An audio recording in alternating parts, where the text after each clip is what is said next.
반갑습니다. 기쁨의 50일 기간 5월 4일 화요일 새벽을 하나님께 올려드립니다.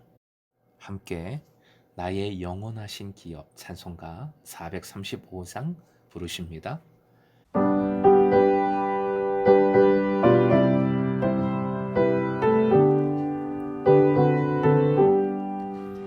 나의 영원하신 기업 생명보다 귀하다.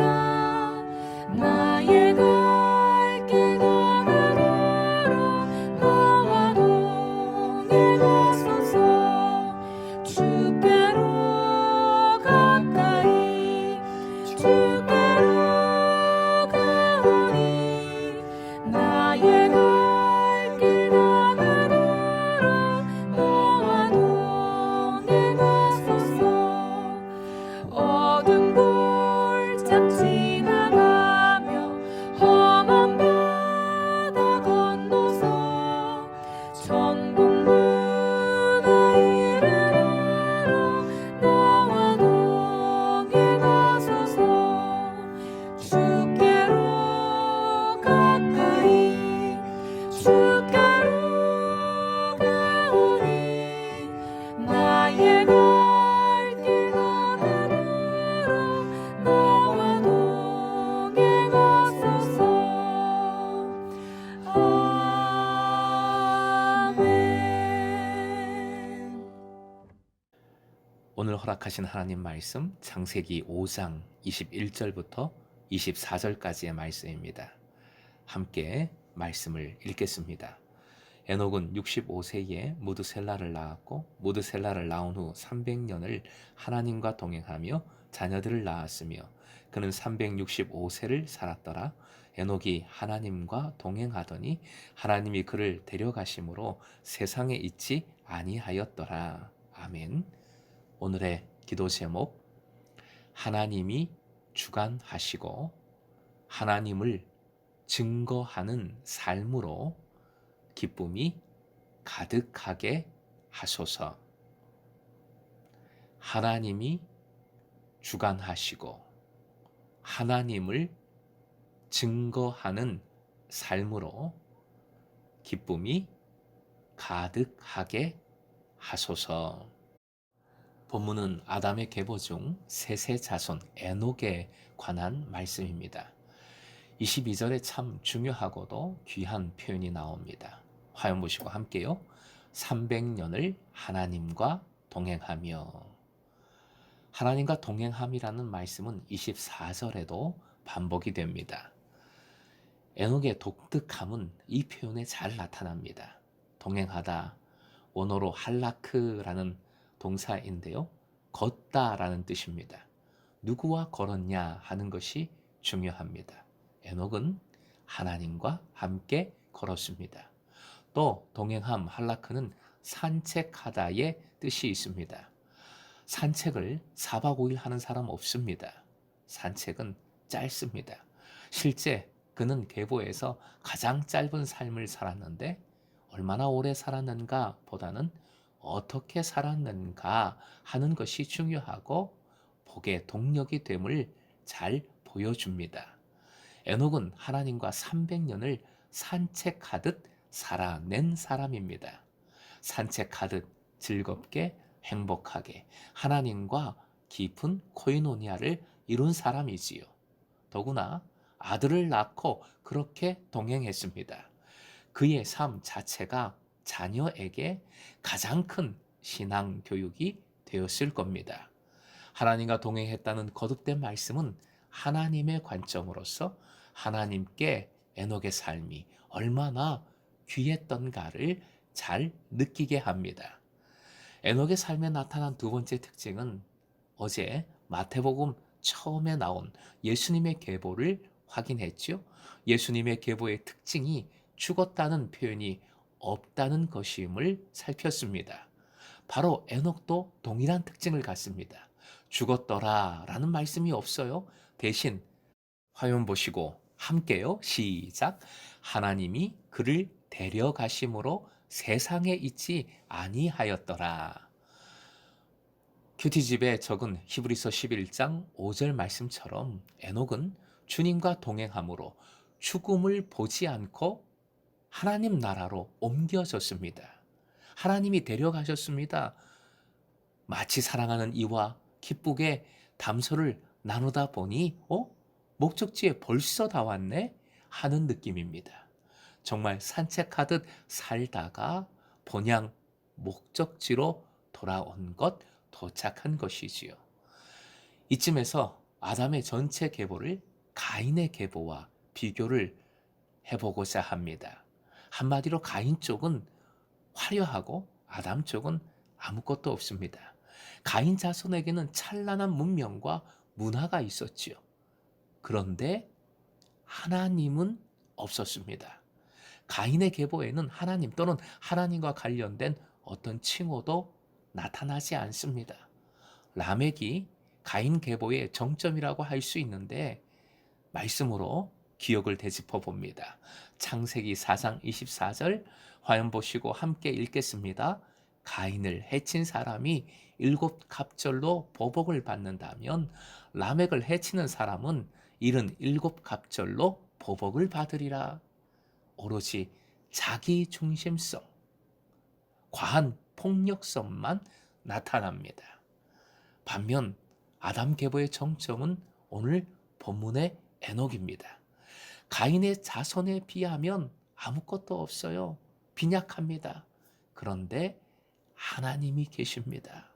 하나님 중심성, 하나님과 동행한 삶입니다. 하나님께서 그의 삶을 주관하십니다. 사랑하는 금성의 제자 여러분, 여러분은 어떤 삶을 살고 싶으십니까? 어떤 삶이 좋으십니까? 기독교 교리서 소요리 문답의 첫 번째 질문은 사람의 제일 되는 목적이 무엇인가 하는 질문입니다. 답변은 사람의 제일 되는 목적은 하나님을 영화롭게 하는 것과 영원토록 그를 즐거워하는 것이다 하는 것이지요. 이는 말씀 순종과 예배의 삶에 관한 것입니다. 하나님 임마누엘이시지요. 우리와 언제나 함께 하십니다. 우리도 하나님과 함께 하겠다는 결단이 있어야, 즉 말씀에 순종하고 예배함으로 주님과 동행해야 우리의 삶을 통해 주님의 모습이 나타납니다. 하나님의 모습이 보여지는 것입니다. 이 믿음으로 여러분의 삶이 더욱 주님께서 주관하시는 삶, 더욱 주님을 증거하는, 나타내는 삶이 될 수 있길 소망합니다. 말씀과 예배로 주님과 산책하는 삶, 주님과 깊은 코이노니아를 이루는 삶을 살아감으로 기쁨이 충만하고 죽음을 이겨내는 어떤 어려움도 극복하는 승리의 삶을 살아가시길 주님의 이름으로 축원드립니다.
주